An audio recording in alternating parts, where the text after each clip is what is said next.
میں ہوں حیدر وحید اور میں ہوں موئز جعفری اور آپ دیکھ رہے ہیں ایجنڈا 360۔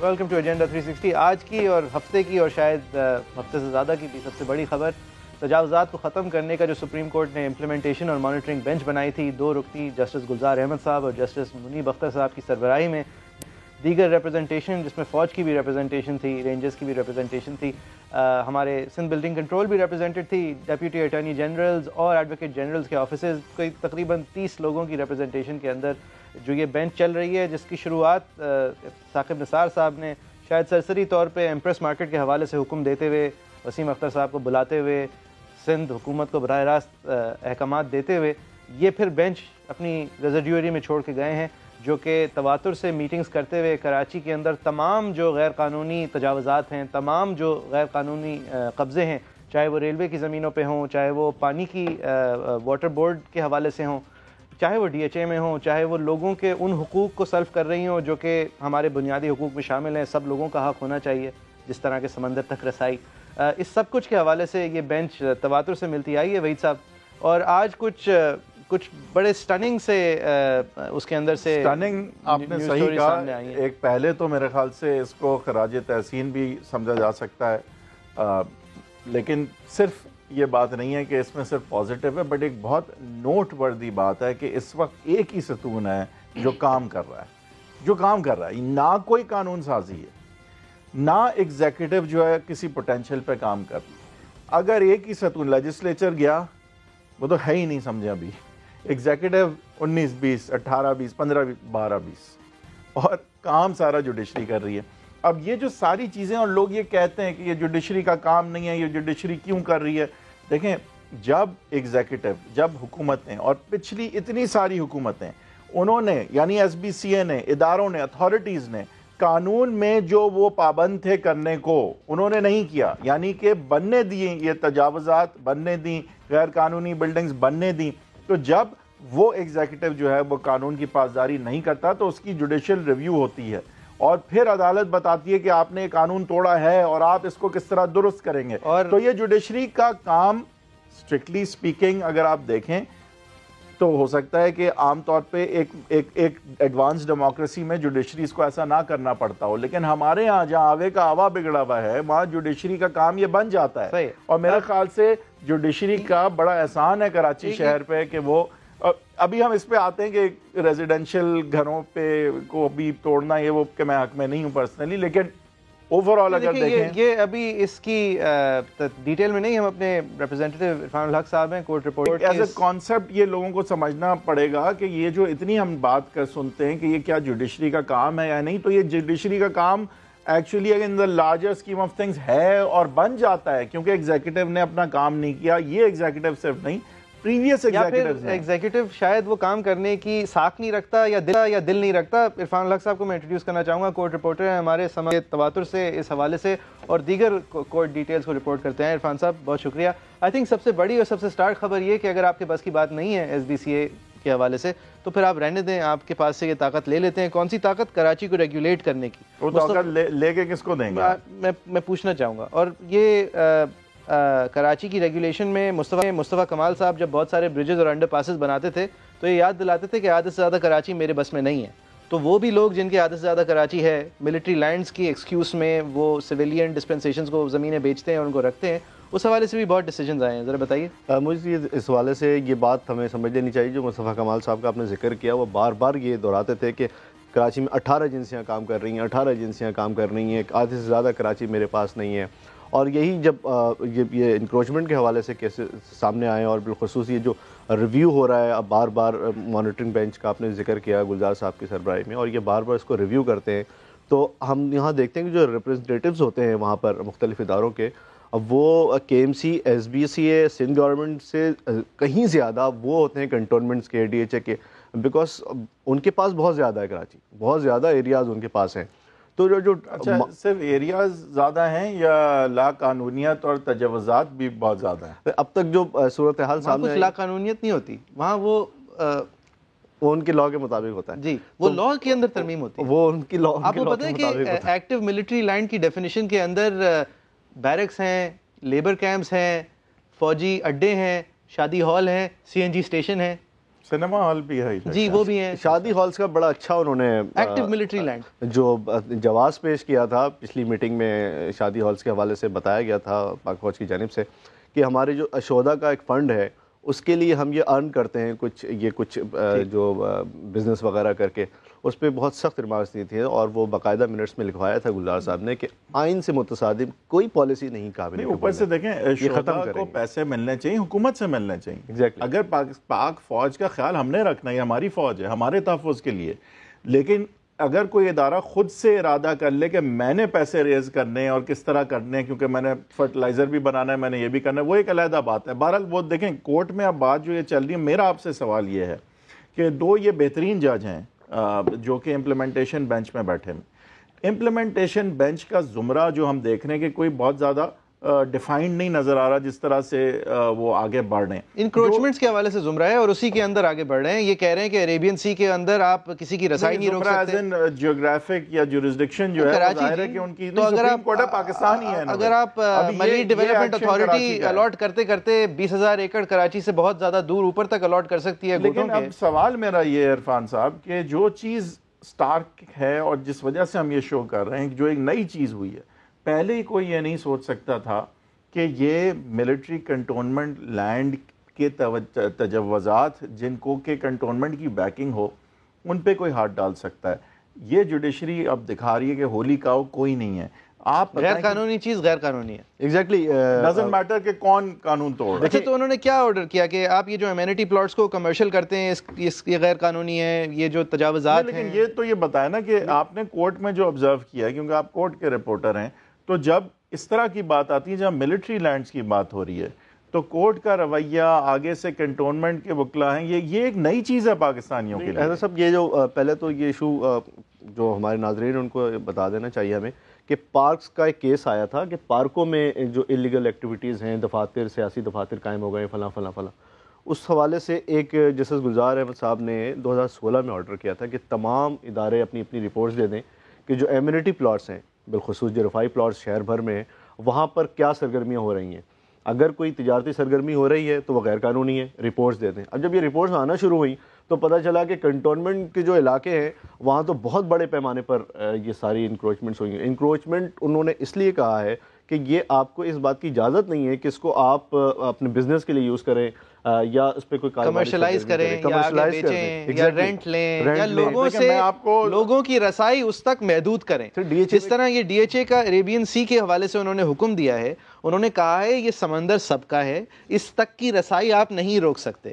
تو یہ ساری جو پوزیشنز ہیں کہ آپ کانسٹیٹیوشنل رائٹس ہیں, بیریئرز, اب جو بیریئرز ہیں بالخصوص ڈی ایچ اے سمیت کہیں بھی. یہ رینجرز کے حوالے سے بھی بہت ساری باتیں ہوئی ہیں, کیا بتائیں گے رینجرز ہیڈ کوارٹر؟ رینجرز کے حوالے سے جو احکامات پچھلی دفعہ آئے تھے اس پر عمل درآمد ہو گیا. آج اس رپورٹ میں بتایا گیا کہ جو آپ کی جو یہ رینجرز ہیڈ کوارٹر ہے جناح کوٹس والی, یہ سڑک کلیئر کر دی گئی ہے. آدھی سڑک آپ کو پتہ ہے بلاک تھی, اس کی وجہ سے ٹریفک بھی جام ہوتا. تو آپ پریس کلب جائیں اگر یہاں سے آرٹس کاؤنسل سے, تو وہ کوسٹ گارڈ نے آدھی سڑک بلاک کی ہوئی تھی اور وہ اس کی وجہ سے سارا ٹریفک وہاں شام کو بلاک ہو جاتا تھا. تو وہ ختم کر دی گئی. انہوں نے کہا ہے کہ ہم نے یہ ہٹا دی ہیں. یہ دونوں ہائی کورٹ کی روٹس بھی ہیں. جی ہاں, یہ صاف کر دیا گیا. اچھا, یہ بلاول ہاؤس کی دیواروں کے بارے میں ابھی بات نہیں پہنچی. اچھا, میں آپ کی ذمہ داریوں کا ضرور آپ کو ریمائنڈ کراتا چلوں. آپ کورٹ کے رپورٹر ہیں, کورٹ کی پروسیڈنگز رپورٹ کی جا سکتی ہیں. آپ یہ ہمیں بتا سکتے ہیں اور ناظرین کو بتا سکتے ہیں کہ کورٹ میں ہوا کیا. ہم اس بیک سٹوری پہ نہیں جا رہے, کوئی ہم کسی فرنٹ سٹوری پہ نہیں جا رہے, ہم کوئی اپنی انالیسز نہیں دے رہے اس چیز کے بارے میں کہ یہ کیوں ہو رہا ہے. what is happening is all you can report about. That's all we are talking about. تو بلاول ہاؤس کی دیواریں, بلاول ہاؤس کی دیواروں کے حوالے سے ابھی تک کوئی نہ اس حوالے سے کوئی رپورٹ آئی ہے, نہ ہی کسی کی درخواست آئی ہے کہ یہ غیر قانونی دیواریں بنا دی گئی ہیں, اس کو ہٹا دیا جائے گا. اچھا, اس کو بلاول ہاؤس کی دیواریں کہنے سے ذرا زیادہ, وحید صاحب بلاول ہاؤس نے جو ایک روڈ پوری کھا گئی تھی دیوار بنا کے, وہ تو اب روڈ کھول دی گئی ہے. نہیں, وہ دیواریں بھی اونچی ہوں, ان کی اپنی زمین ہے. انہوں نے جو اس روڈ کے آگے تمام اس بلاک کے اپنے تک رسائی, روڈ تک رسائی کے اوپر دیوار بنائی ہے. بلاول ہاؤس کی وجہ سے ان کی دیوار, جس کو ان کو آپ نے ایک طریقے سے بند کر دیا ہے اس طرف سے, آئی تھنک وہ سوال ہے. ایگزیکٹلی, مگر وہ ابھی تک اس حوالے سے کورٹ کے نالج میں شاید کوئی بات جا رہی ہے آن ریکارڈ کوئی چیز. لیکن جس طرح کی چیزیں اب کورٹ کر رہی ہے تو یہ تو کوئی اتنی بڑی بات نہیں ہے میرے خیال سے. نہیں اگر کوئی چیز کورٹ کے نالج میں آئے گی تو میرا خیال ہے کہ جب ملٹری لینڈ کے حوالے سے ایک واضح حکم آ چکا ہے, اگر بلاول ہاؤس کے حوالے سے کوئی درخواست آتی ہے, کیا کورٹ کے نالج میں بات آتی ہے کہ یہ بھی انلیگل ہے, اب تک کسی ادارے نے, کسی محکمے نے اصل میں یہ رپورٹ نہیں دی. یہ چیزیں جو فرسٹ ہینڈ, یہ دونوں جج صاحبان کا کراچی سے تعلق ہے, یہ رہتے ہیں کراچی میں, تو یہ روزمرہ کی زندگی میں ہم دیکھتے آئے ہیں یہ چیزیں, اور ہم ہمیشہ سوچتے تھے کہ کب یہ چیز رکے گی. لیکن اب مزے کی بات یہ ہے کہ یہ صرف کورٹ روک نہیں رہی, یہ پیچھے جا رہی ہے, ساری جو غیر قانونی چیزیں ہوئی ہیں ان کو ختم کر رہی ہے. اور نیت کیا ہے وحید صاحب؟ نیت یہ ہے کہ جو لوگوں کا حق ہے, اگر شیئرڈ زمین, رفائی زمین کا میرا حق ہے, تو اس حق تک پہنچنے میں آپ رکاوٹیں نہیں ڈال سکتے. آپ اس حق سے مجھے محروم کرنے کے لیے وہاں پر کسی اور نام کی چیز, کوئی کرکٹ سٹیڈیم بنا دیں جس کی آپ ممبرشپ بنا دیں, یہ آپ نہیں کر سکتے. آپ وہاں پر کوئی بھی ایسی چیز نہیں کر سکتے. ذمہ داریوں سے فرار نہیں حاصل کر سکتے, کیونکہ رہائش فراہم کرنا, ساری یہ چیزیں فراہم کرنا جو آج اٹھائی جا رہی ہیں وہ حکومت کی ذمہ داری ہے. یہ کہہ دینا بھائی تم جہاں مرضی ٹھیلے لگا لو, جہاں مرضی روڈ پہ ڈیرا لگا لو, وہ کر سکتے ہیں. روڈ پہ کرسیاں لگانے سے دیکھیں نا, آج جو ذکر آیا سینما کا, لوگوں کے لیے بڑے حیران کن بات ہوگی کہ وہ سینما شاید مستقبل میں گرا دیا جائے, کیونکہ حکم تو آ چکا ہے.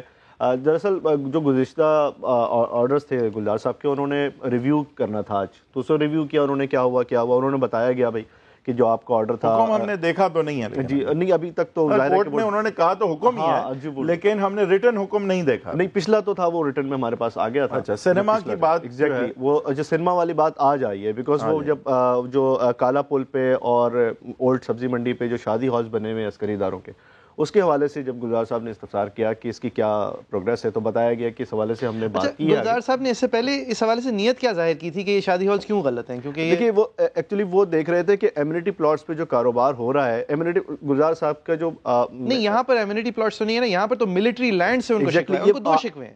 ان کو یہ شکوہ ہے کہ یہ ایمینٹی پلاٹس پر کاروبار ہی نہیں ہو سکتا, اور دوسرا شکوہ یہ یا تو یہ ملٹری لینڈ ہے جس کی وجہ سے یہ حساس ہے, ایگزیکٹلی اس کو ملٹری کے لیے ڈیفنس پرپس کے لیے دیا گیا, اور اگر وہ ڈیفنس پرپس کے لیے استعمال نہیں ہو رہی سیویلینز کو واپس کریں.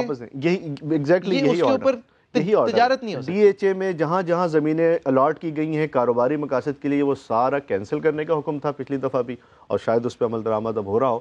اور یہی معاملہ آگے بڑھا تھا, تو شادی ہالز کا جب پتہ چلا کہ شادی ہال بن گئے, شادی ہال کس مقصد کے لیے بنا دیے انہوں نے, بنائے اس مقصد کے لیے بنائے. سر ایک سیکنڈ, ڈی ایچ اے کے اندر جو امینٹی پلاٹس پر کاروباری مقاصد کے لیے دیے ہیں ان کا حکم دیا ہوگا. جی جی, بات یہ ہے کہ اس میں جو at the end of the day جو سبق ہے وہ یہ ہے کہ پاکستان میں جو سب سے برائی لگی ہے نا, وہ اس چیز میں ہے کہ کر دو بس غیر قانونی کام, پھر انڈو کون کرتا ہے؟ جی ہاں, بنا دو ایک دفعہ بس, انڈو کون کرتا ہے؟ اب انڈو کر دو غیر قانونی کام, اور جلدی سے کسی غریب کو بٹھا دو, کسی غریب کو بیچ دو, یا کسی غیر جانتے ہوئے انسان کو بیچ دو, یا کسی غریب تھرڈ پارٹی انٹرسٹ کریٹ کسی طرح کسی معصوم کو بٹھا دو. نہیں تو اب بات ساری یہ کہ پہلی دفعہ ایک میسج جا رہا ہے پاکستان میں, اور اگین میں کہتا ہوں کہ خراج تحسین ہے اس بینچ کو اور سپریم کورٹ کو, پہلی دفعہ یہ میسج جا رہا ہے کہ ہم انڈو کریں گے غیر قانونی کام, صرف آئندہ کا نہیں روکیں گے. اس میں یہ بات امپورٹنٹ بھی ہے, کراچی کو ایک بہت بڑے سلم سے ایک بدلتا ہوا بہتر شہر بنانے کا یہی ایک طریقہ ہے, کیونکہ کراچی میں اب اتنی تجاوزات ہیں, کراچی میں اتنی لاقانونیت ہے. کراچی ایک تجاوزات کا ہی ہے. آپ دیکھیں نا, ایک بہت بڑا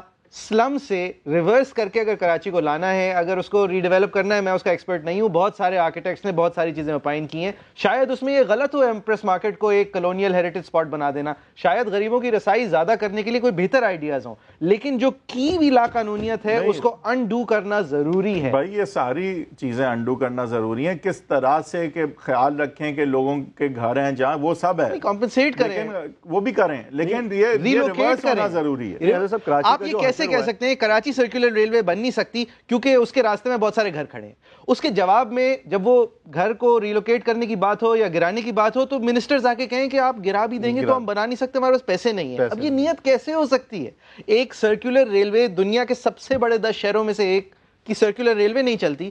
کیوں نہیں چلتی؟ کیونکہ اس کی پٹریوں پہ لوگوں نے گھر بنا لیے ہیں, دکانیں بنا لی ہیں, شاپس بنا لی ہیں, فیکٹریاں بنا لی ہیں.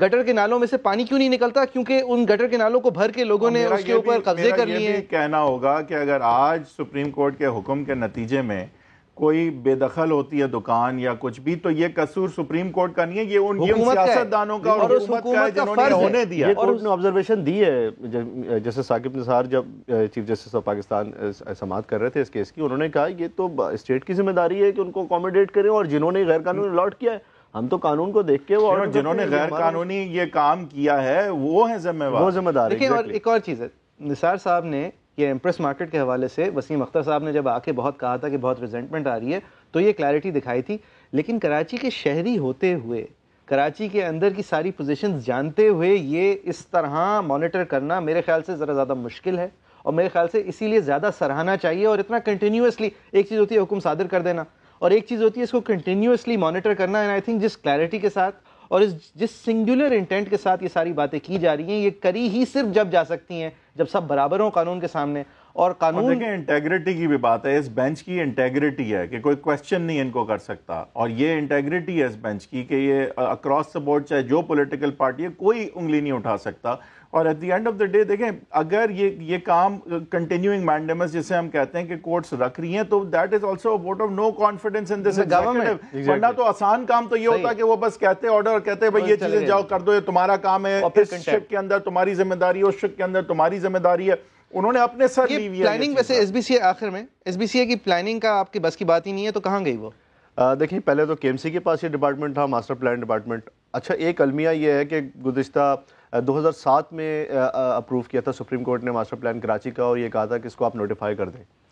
2016 میں جب یہ کیس سامنے آیا انکروچمنٹ والا تو جسٹس گلزار صاحب کا ہی بینچ تھا, انہوں نے پوچھا ماسٹر پلان کہاں ہے کراچی کا.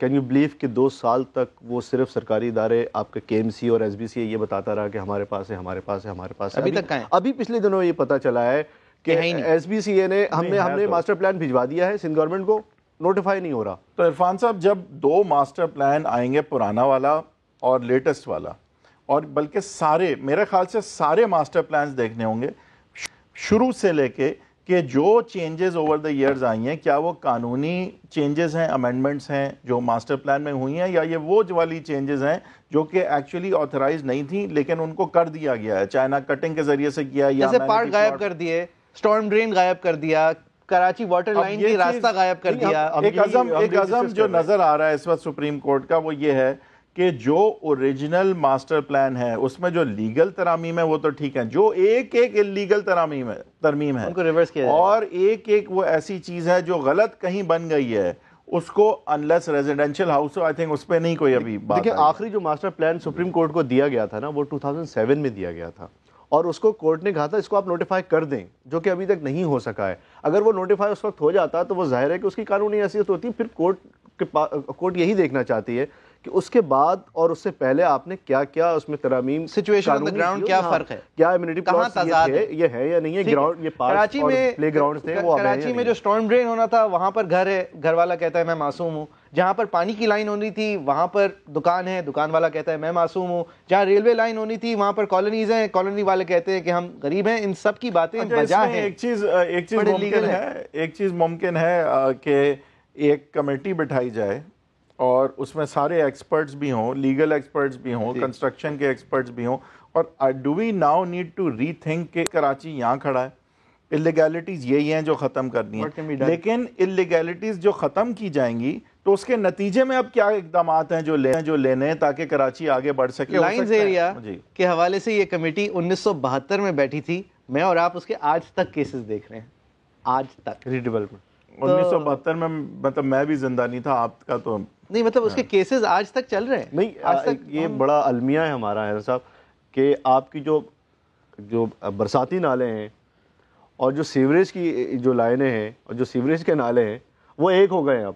Thank you very much Irfan صاحب, بہت شکریہ. ایک بریک کے بعد آئے facebook.com/agenda360 @agenda360 سما ہمارا ٹویٹر ہینڈل ہے. کراچی کے حوالے سے اگر آپ کراچی کے ساکن ہیں تو خاص طور پہ آپ کی رائے بھی ہم سننا چاہیں گے. ایک بریک کے بعد پھر آگے.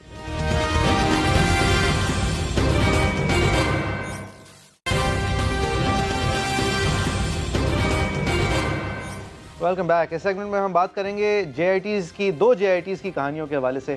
ایک پہلی جے آئی ٹی جس کے جب بننے پر جو خوشیوں کا اظہار کیا گیا تھا, یعنی پی ایم ایل نون نے جب نواز شریف صاحب کا مقدمہ جے آئی ٹی کی طرف بھیجا گیا تھا, اور پھر اب جبکہ ایک جے آئی ٹی کی رپورٹ آنے کے بعد پیپلز پارٹی کی پوزیشن ہے, ان کی پوزیشنز کتنی متضاد ہیں, کتنی ان کے بیچ میں سملیرٹیز ہیں, اور کیا پوزیشنز ان کی پارٹی ہیڈز لیتے آئے ہیں. پہلے تو جب جے آئی ٹی رپورٹ آنے سے پہلے جب بھیجا گیا تھا نواز شریف صاحب کے کیس کو, تو پی ایم ایل نون کی کیا رائے تھی؟ یہ ساری جو پوزیشنز تھیں یہ آبویسلی جے آئی ٹی کی رپورٹ آنے کے بعد نواز شریف صاحب کو نااہل قرار دے دیا گیا تھا تو اس کے برعکس نکلیں. اس طرح جے آئی ٹی کی رپورٹ آتے آتے سپریم کورٹ نے جب اب زرداری صاحب کی اور اومنی گروپ کے حوالے سے اور زرداری گروپ کے حوالے سے جو جے آئی ٹی بنی تھی اس کے اوپر پیپلز پارٹی کے تاثرات. یہ اتنا جعلی جھوٹی رپورٹ میں نے اپنا کبھی بھی نہیں پڑھا ہوں. اتنا ون سائیڈڈ بائس کوئی انویسٹیگیشن رپورٹ تو نہیں تھا, انکریمنیشن رپورٹ تھا. یہ جو جے آئی ٹی رپورٹ ہے جھوٹ جھوٹ اور سفید جھوٹ ہے. اچھا, اس کی ڈیٹیلز میں بھی نہیں جانا چاہتا کیونکہ ہمیں میرے خیال سے جب تک جے آئی ٹی سب جوڈس سے جانا نہیں چاہیے. لیکن یہ پوزیشن آج ہے پیپلز پارٹی کی. وہی صاحب, اس سے پہلے پیپلز پارٹی جب وہ پی ایم ایل نون والی جے آئی ٹی رپورٹ آئی تھی تو پیپلز پارٹی جے آئی ٹیز کے حوالے سے کچھ اور سوچتی تھی. وہی صاحب دیکھیں, یہ واقعی میں بہت افسوسناک بات ہے کہ جس پیمانے پہ نواز شریف صاحب کو یہ خود جج کر رہے تھے اس پیمانے پہ اپنے آپ کو بالکل بھی رکھنے کو تیار نہیں ہے. اور ایکسپیکٹڈ تو ہے بات, لیکن افسوسناک ہے. اس میں دیکھیں, یہ جو جے آئی ٹیز ہیں اس میں پی ٹی آئی کا تو بڑا ایزی سٹانس ہے کہ دونوں جے آئی ٹی ٹھیک ہیں. پی ایم ایل نون نے سب سے انٹرسٹنگ سٹانس دیا ہے کیونکہ پہلی جے آئی ٹی ظاہر ہے غلط تھی, دوسری پہ بھی لیکن کوئی پہلی جے آئی ٹی شروع میں صحیح تھی. نہیں, جے آئی ٹی بننا, جے آئی ٹی صحیح نہیں تھی. نہیں, آہستہ آہستہ بری ہونا شروع ہوئی نا جب سوال صحیح پوچھے گئے. نہیں, جے آئی ٹی رپورٹ تو بری تھی نا. نہیں, رپورٹ کی بات نہیں کر رہا, جے آئی ٹی کے عمل کے ساتھ چلے نا ذرا. وہ تو آہستہ آہستہ جھوٹی ہونا شروع ہوئی نا, نواز شریف صاحب کی بھی ان کی بھی. یہ جے آئی ٹی جھوٹ ہے. بٹ پی ایم ایل نون نے اس دفعہ اس ایشو کو اٹھایا نہیں ہے. زیادہ ان کا رول آپ کو نہیں نظر آ رہا. نہ وہ بہت زیادہ اچھال رہے ہیں جے آئی ٹی کو, نہ وہ ہیلپ کر رہے ہیں پی پی پی کی, نہ ان کو ہرٹ کر رہے ہیں. تو اس میں کہیں نہ کہیں دیکھیں, حالانکہ یہ سٹانس وہ لے سکتے تھے کہ دیکھیں جے آئی ٹی رپورٹ تو وہاں فیکٹس کچھ تھے, یہاں کچھ اور ہیں, وہ فیکٹس صحیح نہیں تھے, یہ فیکٹس صحیح ہیں. لیکن انہوں نے actually J I T as a concept کو وہ انڈورس نہیں کرنا چاہ رہے. وہ اس جے آئی ٹی کو بھی کہیں سے انڈورس نہیں کر رہے. یہ نہیں کہہ رہے کہ غلط ہے اور یہ بھی نہیں بہت زیادہ کہہ رہے. وہ جنرلی کہہ دیتے ہیں کہ لیکن یہاں پر عوام کی لا علمی کا فائدہ نہیں اٹھایا جا رہا. نواز شریف صاحب نے بھی اٹھایا تھا کہ 5 غیر نان الیکٹڈ لوگوں نے مجھے فارغ کر دیا. نہیں جا رہے تھے کہ وہ جواب نہیں دے پائے اپنے احساسوں کا. یہاں پر بھی یہ مزے کا خیز ہیں جو ہوش ربا کے انکشافات ہیں. جب 2 سال سے مرا ہوا آدمی زرداری صاحب کی گاڑی کے پیسے دے رہا ہے. بڑی کانٹرڈکشن جو ہے وہ پیپلز پارٹی کے سٹانس میں, کیونکہ انہوں نے جسٹ دا فیکٹم کہ آپ انویسٹیگیٹ اس فورم پہ ہو رہے ہیں. نہیں, زرداری صاحب کو بلایا ہے, زرداری صاحب سے پوچھا یہ والا سگنیچر ہے جو اربوں روپے یہ کنسٹرکٹر کے ساتھ مل کر اربوں روپے فنل آؤٹ ہو رہے ہیں, یہ کون ہے؟ زرداری صاحب کہتے ہیں مجھے نہیں پتا. پتہ چلتا ہے وہ پریزیڈنسی میں اسٹینو تھا وہ آدمی. مطلب یہ نہیں, یہ تو اب آپ میرٹس کے دیکھیں, وہ چھوڑ دیں. میں صرف یہ کہہ رہا ہوں آپ سے, محمد ادریس 2 سال سے مرا ہوا, ان کی گاڑی ڈکلیئرڈ گاڑی کی کسٹمز ڈیوٹی پے کر رہا ہے. مطلب یہ مزے کا میرا یہ کہنا ہے کہ جب بلاول صاحب اتنے کلیئر تھے کہ جسٹ بیکاز آپ پہ ایک انویسٹیگیشن اس لیول پہ ہو رہی ہے تو ایک وزیر اعظم کو ریزائن کرنا چاہیے. کیونکہ پھر وزیر اعلیٰ کیوں نہیں ریزائن کریں؟ اور کیونکہ بڑی سالڈ انویسٹیگیشن ہے, آپ نے پڑھی ہے, وہ بڑی ترتیب سے انہوں نے لکھا ہے. صاحبہ اور آصف زرداری صاحب as M N A and M P A کیوں نہ ریزائن کریں؟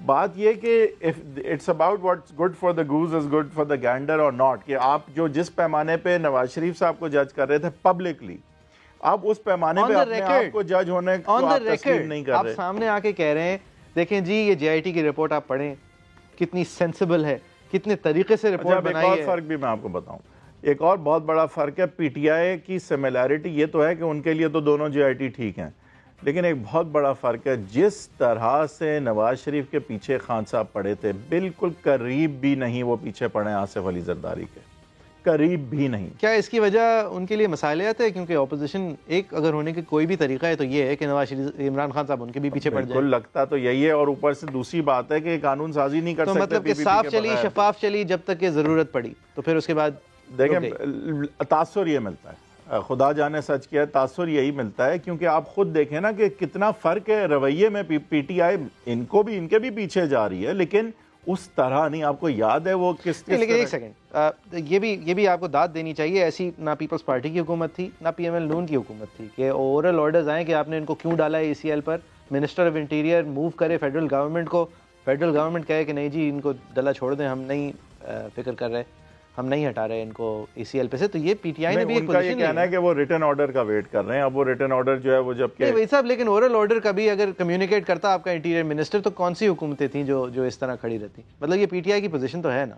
نہیں, آئی تھنک کہ پی ٹی آئی کی پوزیشن یہ بہت کچھ بھی نہیں ہے کمپیئر ٹو جو نواز شریف کو نکالنے کے لیے خان صاحب تردد کر رہے تھے.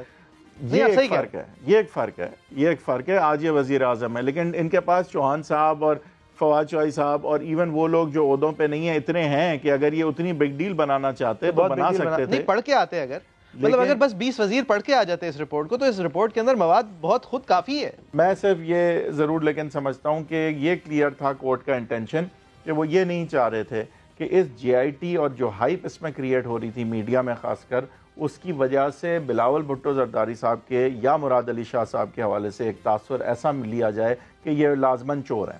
یہ supreme court was clear they did not want that. اب جو زرداری صاحب اور فریال تالپور صاحبہ کی کہانی ہے اور یہ انہوں نے کہا مزید تفتیش کریں, یہ انہوں نے نہیں کہا کہ آپ ان کے خلاف بند کر دیں. اب یہ جے آئی ٹی بن گئی, یہ سب کچھ ہو گیا, تو کیا زرداری صاحب اور فریال تالپور صاحبہ پارلیمان سے باہر نکلنے کی ان کی بس یہ دے رہے کہ کوئی ان کو صداقت اور امانت کے معیار پر اتارنے کے لیے پٹیشن کرتا ہے؟ I think P T I نے تو کہا ہے کہ خرم شیر زمان صاحب کچھ کیا ہوا بھی ہے انہوں نے زرداری صاحب. تو اگر اس طرح کی اگر پٹیشن آتی ہے تو جس پیمانے پہ ہٹایا گیا تھا نواز شریف صاحب کو نااہل قرار دیا گیا تھا, اگر وہی پیمانہ لگایا جاتا ہے زرداری صاحب پہ تو پھر دیکھتے ہیں. دیکھیں پیمانہ کیا ہے, قانون کیا ہے. میں کوئی تبصرہ نہیں کر رہا کہ زرداری صاحب پہ کیا ہونا چاہیے.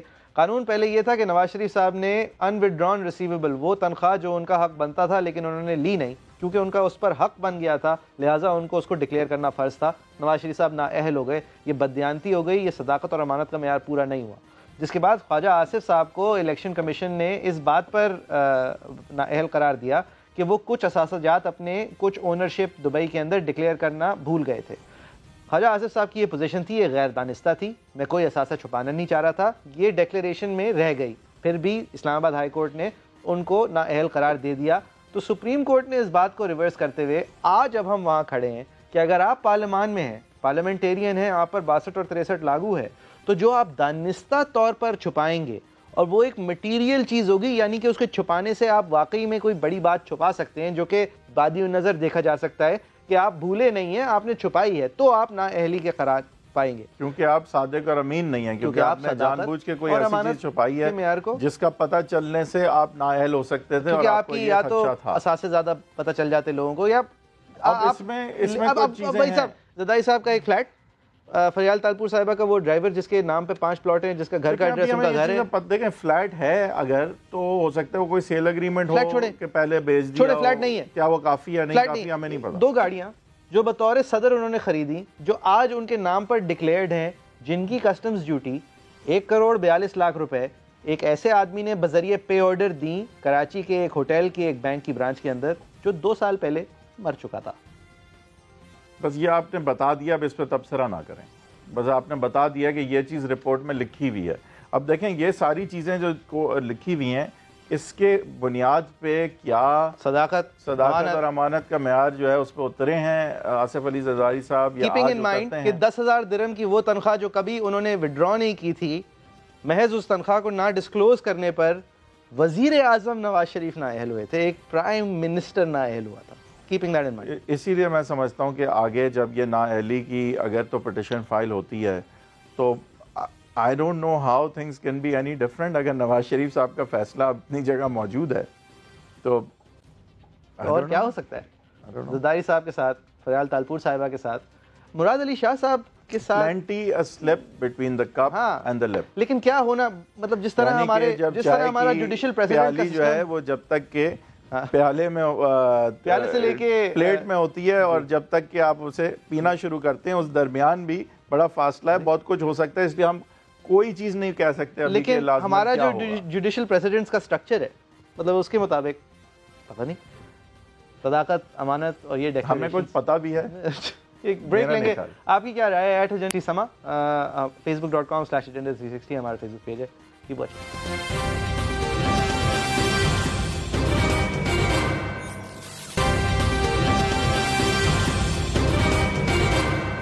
Welcome back. آپ دیکھ رہے ہیں ایجنڈا 360. آج ہم نئے پاکستان کی ایک اسکیم ہے جو شاید پرانے پاکستان کی اسکیم ہے, اس حوالے سے پرانے پاکستان میں نئے پاکستان کا کیا خیال تھا اور نئے پاکستان میں کیا ہو رہا ہے آپ کو دکھانا چاہیں گے. بھائی صاحب, پرائم منسٹرز لیپ ٹاپ اسکیم. بھائی صاحب, خان صاحب نے ایک دفعہ یہ بھی کہا تھا کہ لیپ ٹاپ آپ سے لیں گے, اس سے پھر ساتھ ہمارا دیں گے ٹویٹر پہ اسی لیپ ٹاپ پہ بیٹھ کے. یہ باتیں تو صحیح ہے, لیکن بنیاد میں میرے خیال سے خان صاحب سیڈ اٹ بیسٹ کہ لیپ ٹاپ آپ حکومت کے پیسوں سے بانٹ رہے ہو, تصویر آپ اپنی لگا رہے ہو, تو میرے خیال سے یہاں پہ کہ انہوں نے آپ کی تصویر لگائی. That's what I'm saying. نہیں، آئی تھنک یہ وہی یو ٹرن ہے جس کا خان صاحب کہتے ہیں کہ اگر ملک کے مفاد میں ہو تو لے لینی چاہیے. تو لیپ ٹاپس کی آج بھی ضرورت ہے. انہوں نے ایک اور یو ٹرن لے لی ملک کے مفاد میں. نہیں، یا تو شاید ان کو پتہ نہیں تھا. نہیں پتہ نہیں تھا. کیا نہیں پتا تھا؟ کہ پچھلی شہباز شریف صاحب کی لیپ ٹاپ کسی نے اس لیپ ٹاپ اسکیم کے اندر ان کی تصویر لگا دی. یہ تو بہت زیادہ ہے نا. یہ مطلب یہ تو بہت ہی بڑی تو یہ کوئی آئی ہے اس طرح کی بات کہ انہیں نہیں پتا. نہیں، میں سوچ رہا ہوں کہ ہو سکتا ہے. نہیں ہو تو سکتا ہے، لیکن اگر ایسی بات نہیں آئی ہے، کیونکہ ون وڈ assume کہ all this knowledge is imputed to the government and they would have come out with a clarification. If they haven't, then I'm going to assume کہ ایسی کوئی بات نہیں ہے. بٹ بہرحال either way یہ ساری باتیں جو انہوں نے کی تھیں in the year leading to the elections، وہ تقریباً جو ہے نا بہت ساری یہ اب نگیٹ کر دیتے ہیں، بڑے آرام سے کر دیتے ہیں.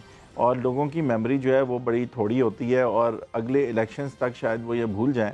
لیکن یہی چیزیں ہیں جو یاد رکھنی چاہیے، کیونکہ اگلے الیکشن کے جو وعدے یہ کریں گے تو ایکچولی ایک ڈیولپڈ ڈیموکریسی میں یہ ان کی کریڈیبلٹی پہ جی ہونا تو یہ چاہیے. پتہ نہیں ہماری جمہوریت جو ہے وہ اس وقت تک کس حد تک آگے بڑھ چکی ہوگی یا نہیں، یا وہیں کھڑی ہوگی یا مزید سلپ کر رہی ہوگی. لیکن وہ قبل از وقت ہے وہ بات کرنا. لیکن یہ بڑی انٹرسٹنگ بات ہے کہ خان صاحب جو ہیں وہ جہاں کچھ ایسا کرنا پڑے جو کرنا پڑ رہا ہے تو وہاں پہ وہ ہر چیز کو انا یا ضد کا مسئلہ نہیں بنا رہے، جو کہ خطرہ تھا کہ خان صاحب میں کچھ ایسی ٹینڈنسیز ہیں ایز اے کرکٹ کیپٹن. حالت دیکھیں نہیں تو اٹ سیمز لائک کہ کچھ پریگمیٹزم بھی آ جاتی ہے. پہلے انہوں نے آ کے کراچی اسٹاک ایکسچینج یا پاکستان اسٹاک ایکسچینج میں جو باتیں کی تھیں، پھر جب دوسری دفعہ اسد عمر صاحب گئے تو ٹھنڈے تھے. بہت ساری چیزیں جو پہلے کہیں تھیں اس سے پھر جو ہے وہ یو ٹرن ہو جاتا ہے کہ چلیں اس ایکسٹریم پہ لگتے نہیں جا سکتے. بیوروکریسی کو ایسا ٹیک آن شروع میں کر رہے تھے، اب ہم اس طرح کی باتیں نہیں سنتے. نہیں مطلب آپ کور فنکشن دیکھیں. یہ ساری باتیں آپ جب کر سکتے ہیں جب آپ جس بنیاد پہ آپ کو الیکٹ کیا گیا ہے، جس کام کے لیے الیکٹ کیا گیا ہے، وہ کام آپ کرنے لائق ہو. پاکستان بھی بن رہا ہو. ایک ہی چیز ہے جس پہ بالکل ایڈمنٹ رہے ہیں اور وہ ہے پیپلز پارٹی اور خاص کر پی ایم ایل نون کی بدعنوانی کے خلاف احتساب. اس پہ کوئی بس یہ حکومت یہ کرنے میں ماہر ہے. اس کے علاوہ جو ڈیلیوری تھی، اب اس کے اندر دیکھیں 22 سال سے ایک آدمی ایک ہی بات کر رہا ہے. اول تو یہ بات کر رہا ہے احتساب، دوسری بات یہ کر رہا ہے ان لوگوں کو کام نہیں کرنا آتا. میں بہتر لوگ جانتا ہوں، میرے پاس ایسے لوگ ہیں جو شیڈو گورنمنٹ کریں گے. پی ٹی آئی جب اپوزیشن کے لیے پائی تھی کامیاب 2013 میں وفاق کے لیے فیڈرل گورنمنٹ کے لیے نہیں ہو پائی تھی، تو خان صاحب کا کہنا ہی یہ تھا ہم 5 سال اتنے سالوں سے سیکھے ہیں، اپوزیشن میں بیٹھیں گے، شیڈو گورنمنٹ کریں گے، ان سے بہتر پالیسی بنا کے دکھائیں گے. یعنی ایک خیال آتا تھا، ایک تاثر آتا تھا. خربوں روپے تو مراد سعید صاحب کے مطابق پہلے 2 دن میں آ ہی جانے تھے، 200 ارب ڈالر. اچھا تاثر یہ دیا جاتا تھا کہ نہ صرف یہ لوگ قابل ہیں، یہ لوگ تیار ہیں، اور ان کی 22 سال میں سے کم از کم 5 سال جو ہے وہ آن دا جاب محنت ہے اپوزیشن میں. لیکن اب دیکھنے کی بات یہ ہے کہ ہمیں جو ڈر تھا وہ بالکل ہو رہا ہے. یہ اہل نہیں لگ رہے، یہ تیار نہیں لگ رہے. لیکن اب یہ جو ان کی نااہلی ہے یہ ہو سکتا ہے گیون ٹائم کچھ ریکور ہو جائے. یہ بات کچھ پیٹرول کی پرائسز گری ہیں اور گر جائیں، کچھ ایکسٹرنالٹیز ہو جائیں. پیٹرول کی پرائسز گری ہیں جس کی وجہ سے حکومت اس کے اوپر ٹیکس زیادہ لے رہی ہے، جس بات کو حکارت سے اسد عمر صاحب خود رد کرتے تھے. یہ آپ کیسے کر سکتے ہیں؟ غریبوں کا یہ بات صحیح ہے، لیکن اب ہمیں ڈر لیکن اس بات کا ہے کہ یہ بات کہیں ایسی کولیپس کی طرف، اکنامک کولیپس کی طرف نہ جائے. بھائی آپ کون ہیں؟ آپ ایک تجزیہ کار ہیں، آپ ٹی وی پہ یہ بات کر رہے ہیں. پوری دنیا میں بہت سارے تجزیہ کار اپنی حکومتوں کے حوالے سے یہ بات کرتے ہیں. آپ مجھے یہ بتائیں پوری دنیا میں کوئی ایسی حکومت ہے جس کے اپنے وزیر ایسی باتیں کرتے ہیں؟ جب کہا تھا مشکل پڑے گی تو ہمیں بھی پڑ رہی ہے، سب کو پڑ رہی ہے. آپ یقین کریں مجھے بھی، ہماری تنخواہ منسٹر کی کوئی چھپی بھی نہیں، آپ پتہ کر لیں. وہ تو سب کے اوپر مشکلات آئیں گی. 25 ارب ڈالر کی ایکسپورٹ کی، 60 ارب ڈالر کی امپورٹ، 35 ارب ڈالر کا ڈفرنس تھا. یہ تو سب اکنامکس کی باتیں ہیں، سب معیشت کی باتیں ہم چھوڑ دیں. آپ کی بھی نانی دادی نے گھر میں آپ کو بتایا ہوگا، ہم نے بھی سنا تھا کہ یار چادر دیکھ کے پاؤں پھیلاتے. میرے بھائی آپ تیزی سے بینکرپسی کی طرف جا رہے ہو. یقیناً جو ہے ہم ایسے سٹیپس لے رہے ہیں جیسے پاکستان کی ایکسپورٹس میں اضافہ کر رہے ہیں. جو بند انڈسٹری ہے وہ بند انڈسٹری کو چلانے کی کوشش کر رہے ہیں، لیکن وقتی طور کے اوپر جو ہے وہ ہم قرضے لے کر ایک لوگوں کو آرٹیفیشل ریلیف دینے کی بجائے جو اصل صورتحال ہے وہ بتانا چاہ رہے ہیں. جو اسد عمر صاحب کی بات ہم نے دکھائی تھی، اس کے بعد ڈالر گرا کوئی 8-10 روپے. کہاں کا وزیر خزانہ یہ کرتا ہے؟ کون سا وزیر خزانہ یہ کہتا ہے کہ آپ کا دیوالیہ ہی نہیں نکلنے جا رہا, جلدی سے نکلنے جا رہا ہے؟ کہاں کا وزیر ریلوے کہتا ہے کہ میں شیخ ہوں, میں بہتر اکانومی سمجھتا ہوں, میں بتا رہا ہوں کہ کہیں کلیپس ہی نہ ہو؟ یہ کون کرتا ہے؟ I think یہ پرابلم یہ ہے کہ economy the way it works is کہ آپ اسپینڈنگ یا دیگر جو آپ اقدامات اٹھاتے ہیں بزنس لگانے کے, سب کانفیڈنس بیسڈ ہوتے ہیں کہ میرا کانفیڈنس, آپ اعتماد بڑھاتے ہیں لوگوں کا. تو وہ کیونکہ دیکھیں حقائق ہر دفعہ پورے بتانا بھی جو ہے نا شاید صحیح نہ ہو فار فائنانس منسٹر, بیکاز کچھ اگر آپ حقائق پورے چلیں بتائیں لیکن پھر اپنا پلان بھی بتائیں کہ how will you overcome these difficulties, and you have to be very clear and you have to be very very confident. آپ کانفیڈنٹ. حقائق نہ چھپائیں لیکن آپ حقائق کے بیان میں کنزرویٹزم استعمال کریں. آپ وزیر خزانہ ہیں, خود جانتے ہیں کتنی کمزور معیشت ہے, آپ نانیوں اور دادیوں کی مثالیں دیتے ہوئے کہہ رہے ہیں کہ ہم دیوالیہ ہونے والا ہے. واحد چیز ہے یہ, ابھی واحد چیز اس وقت خان صاحب کا کولیٹرل ابھی بھی ہے اور بہت زیادہ ہے. اس وقت اپوزیشن جو ہے نا وہ پولیٹیکلی ایٹ لیسٹ بالکل بیک گراؤنڈ میں ہے اور لیگل مسئلوں میں پھنسی ہوئی ہے. ایک ہی چیز ہے جو اس حکومت کو ڈیریل کر سکتی ہے اور وہ ہے ہائپر انفلیشن. اللہ نہ کرے کہ میں بات کر رہا ہوں کہ بجلی, پانی اور کموڈیٹیز اور کھانے پینے کی چیزیں اگر جو ہے نا اس میں اگر ہائپر انفلیشن ہو, وہی ایک چیز ہے ابھی, اور وہ ایسی چیز ہے کہ ہر صورت میں ہمیں اوائڈ کرنی ہے. اس میں جو ہمیں کشکول لے کے جہاں جانا پڑ رہا ہے ہم جا رہے ہیں, لیکن اینڈ میں پالیسیاں صحیح بنانی پڑیں گی, ہمیں اپنی ایلوکیٹ ریسورسز صحیح طرح کرنی ہوگی, ایکسپورٹس کو بڑھانا ہوگا, امپورٹس کو ذرا سنبھالنا ہوگا. بہت ساری چیزیں ایسی ہیں جو ہمیں خود بھی کرنی ہوں گی, صرف کشکول سے بات لانگ ٹرم میں نہیں چلے گی. اور یہ کشکول, ایک بات ختم کرنے دیں, یہ کشکول جو ہے کل کو جب اس کے بھی پیسے دینے پڑیں گے تو وہ کس طرح ہم دیں گے, اس کا بھی سوچنا ہے. سعودی ہمارے دوست ہیں, انہوں نے $1 ارب دے دیا, $3 ارب دے دیے. اماراتی ہمارے دوست ہیں, انہوں نے اتنے ارب ڈالر دے دیے, ان کنڈیشنز پہ دے دیے. چائنیز ہمارے دوست ہیں. مطلب یہ تو ساری ہی یہ تو دیکھیں نا عارضی میجرز ہیں. نہیں عارضی بھی ہیں, اور انہوں نے کوئی مطلب انہوں نے سٹرنگز کے ساتھ دیے ہیں. لیکن بھائی صاحب دیکھیں, ہماری معیشت کو ٹھیک کرنے کے بہت سارے کڑوے گھونٹ ہیں جو اسد عمر صاحب لینے کے لیے تیار نہیں ہیں. تو یہی ٹائم ہے لینے کا. اور کیا کڑوے گھونٹ لیں گے؟ وہ کڑوے گھونٹوں سے وہ پیچھے اس لیے ہٹ گئے ہیں, اس لیے وہ ان کا ووٹر بیس ہے. 1 ملین لوگ پاکستان میں جو بیچارے ٹیکس نیٹ میں فرضی طور پر ہیں, ان کو مزید نچوڑنا جواب نہیں ہے. جن لوگوں کو آپ خود کہتے ہیں کہ امیر ہیں, خود کہتے ہیں کہ حب الوطنی کا اظہار کر رہے ہیں, اور خود ان کے اوپر جو آلریڈی زیادہ ٹیکس ہے اس کو مزید بڑھا دیتے ہیں. یہ آسان چیزیں ہیں, یہ ناکافی چیزیں ہیں, اور یہ انہیرنٹلی انفیئر چیزیں ہیں. جو پاکستانی تاجر ہے جو ٹیکس نیٹ سے باہر ہے, لوگوں کو بھی مزید ڈی موٹیویٹ کرتے ہیں. جو پاکستانی تاجر ہے جو ٹیکس نیٹ سے باہر ہے, اس کے لیے باہر رہنا آسان ہے. جو پاکستانی ریئل اسٹیٹ انویسٹر ہے جو ٹیکس نیٹ سے باہر ہے, جو کسی اور کے نام پہ وہ پراپرٹی لے کے بیٹھا ہوا ہے, جس پراپرٹی کو بہتر نہ کرنے پر کوئی زیادہ پینلٹی نہیں ہے, جو پراپرٹی ہے 100 روپے کی اس کو کہا 10 روپے کا جا رہا ہے, اور ہم سب کہیں اور دیکھ رہے ہیں. دو باتیں ویسے جو ہیں جو کی جا رہی ہیں ابھی جعفری صاحب, کچھ چیزیں ایسی ہیں جو اب ہونا شروع ہوئی ہیں ایکسپورٹ کے حوالے سے, ایز آف ڈوئنگ بزنس کے حوالے سے. یہ وہ ساری چیزیں ہیں لگژری امپورٹس کو کرٹیل کرنے کے حوالے سے, ٹیکس نیٹ بڑھانے کے حوالے سے, ایف بی آر کو ایز پر پالیسی چلانے کے حوالے سے, نہ صرف ایک کلیکشن یونٹ کے حوالے سے. یہ باتیں ہیں لیکن نہیں یہ باتیں صرف نہیں ہیں, یہ 5 ڈریمز ہیں. دیکھیں ایکسپورٹ بڑھانے کے لیے آپ کیا رہے ہیں, آپ کہہ رہے ہیں کہ ہم ایسی انوائرمنٹ دیں کہ ہمارے آج کا ایکسپورٹر جو ہے وہ اتنا ایفیشینٹ ہو جائے کہ وہ پوری دنیا سے کمپیٹ کر سکے. یہ بہت دور کے اس وقت خواب ہیں, یہ کل نہیں ہونے والا. اگر آپ آج بہت ساری پالیسیز امپلیمنٹ کر دیں تو بھی یہ کل نہیں ہو سکتا.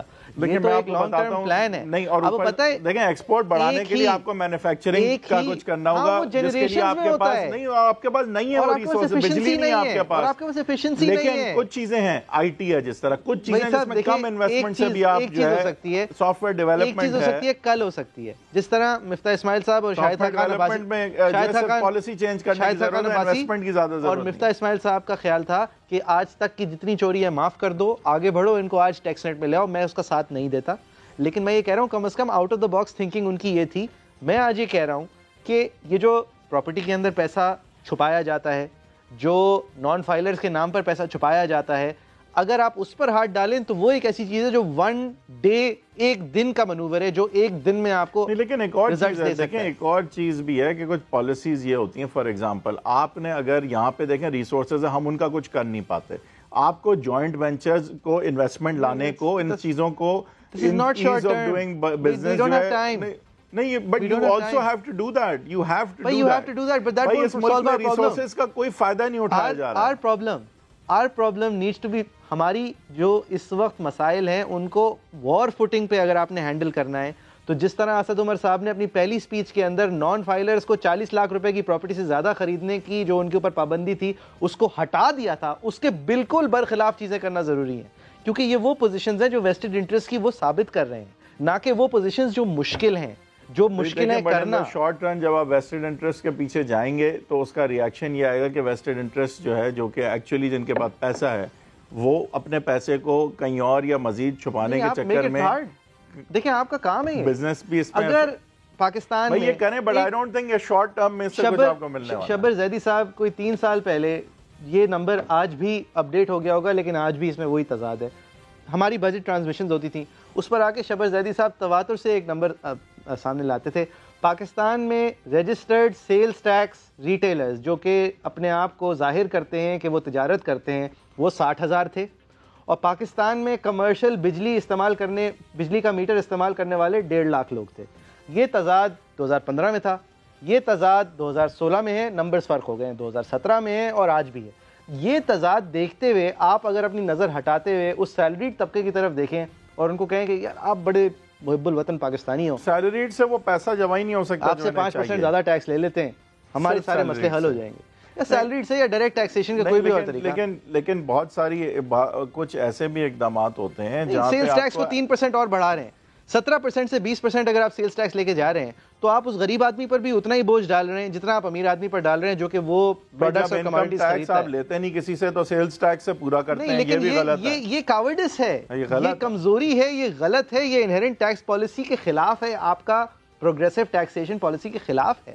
یہ ایک بہت ایزی آپ طریقہ استعمال کر رہے ہیں، لو جی پیٹرول 10 روپے گر گیا، 8 روپے اور ٹیکس لگا دو، لوگوں کو کہہ دیں گے 2 روپے کم ہو گئے. مطلب یہ کمزوریاں ہیں پالیسی. اچھا، بہت ساری ہماری ایسی چیزیں ہیں جو اب میں لانگ ٹرم کی بات کر رہا ہوں کہ 5 سالہ ان کا منصوبہ کی اگر ہم بات کریں، بہت ساری ایسی چیزیں جو پاکستان میں کمپلیٹلی ان ٹیپڈ ہیں، یعنی پاکستان کی کوسٹ لائن، پاکستان کی ٹورزم، بہت ساری ایسی آؤٹ آف دا باکس آپ کو، اگر آپ کو 5 سالہ منصوبہ بنانا ہے، آپ کو اب ایسی چیزیں، اب ٹیکسٹائل صرف سے نہیں ہے ملک چلنے والا، کاٹن سے صرف ملک نہیں چلنے والا، سرجیکل گڈز اور پراپرٹی میں انویسٹمنٹ سے ملک اب نہیں چلنے والا. یہ پرانی چیزیں، یہ ایکچولی پرانا پاکستان.